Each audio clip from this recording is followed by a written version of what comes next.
Hurmatli munosabatlarimiz sizlarga NS Savdoga Equinox avtomobilini qo'yib beramiz. 2022-yilda ishlab chiqarilgan. Oldindan 150 million so'm pul berasizlar, qolgan summani 1 yil ichida bo'lib to'lab berasizlar.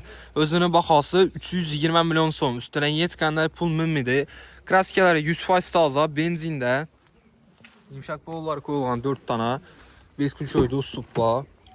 Poliklari döşəlgan ishlarini Kожаный salon, сиденья электронный, rullarında cruise control, multimedya, panorama lyuk, podograf sidеньялары hamma narsasi bor.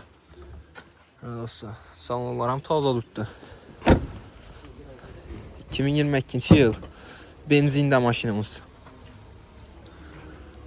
Bagaj qismlari ham keng.